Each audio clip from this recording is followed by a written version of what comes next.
જય દ્વારિકાધીશ। પત્નીના અવસાનને 15 દિવસ થઈ ગયા હતા અને લોકોનું આવવા જવાનું હવે બંધ થઈ ગયું હતું।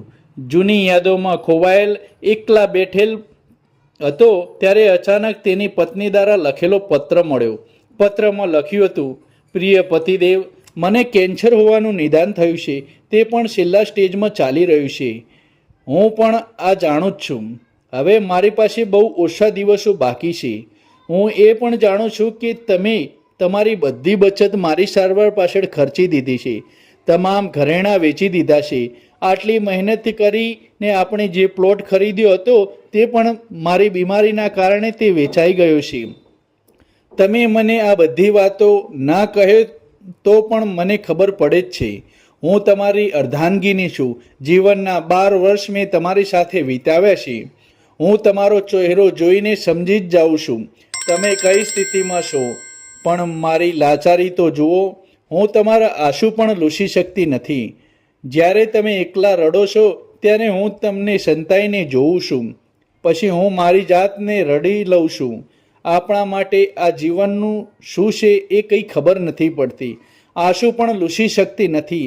તમે વિચારો છો કે તને રડતી જોઈને હું કમજોર થઈ જઈશ, પણ હું નથી ઈચ્છતો કે તું કમજોર બને। હું કેટલો અજાણી બની ગઈ છું। હું તમારી ઉદાસીનું કારણ પણ પૂછી શકતી નથી।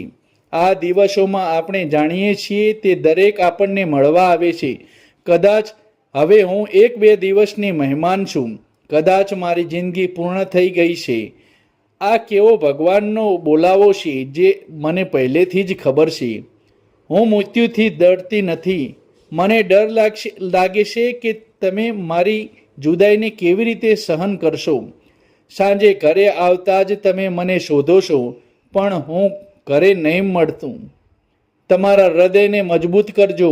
હું જાણું છું કે મને ભૂલી જવું તમારા માટે ખૂબ જ મુશ્કેલ હશે। હું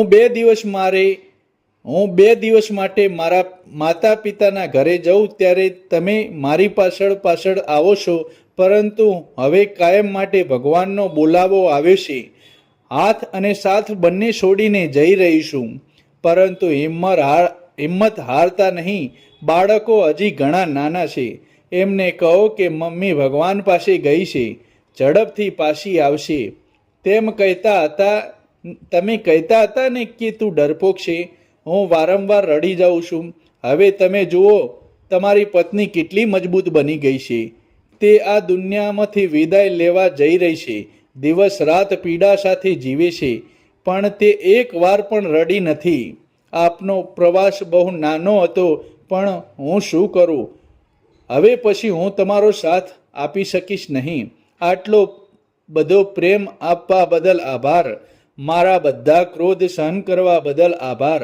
મને આટલો બધો પ્રેમ કરવા બદલ આભાર।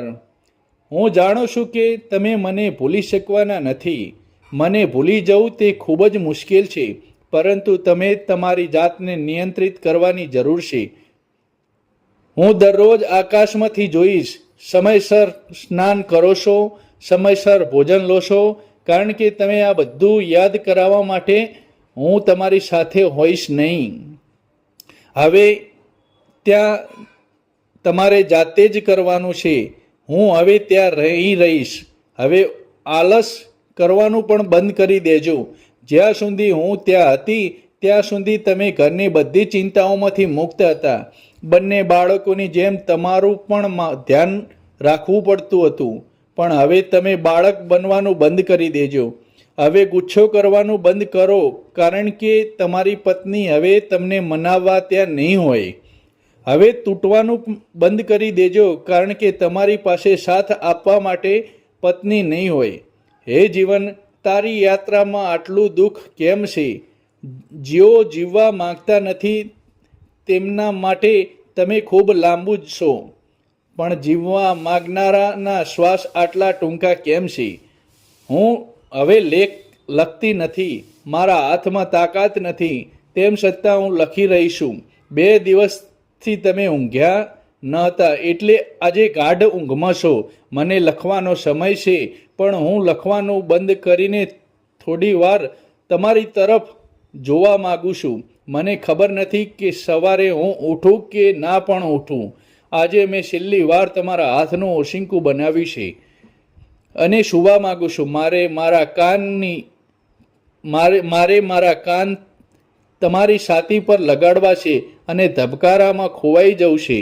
બસ મિત્રો, તમને અમારી આ વાર્તા ગમી હોય તો અમારી ચેનલને સબસ્ક્રાઈબ કરી દેજો. કોમેન્ટમાં જય શ્રી કૃષ્ણ લખવાનું ભૂલતા નહીં. જય દ્વારિકાધીશ.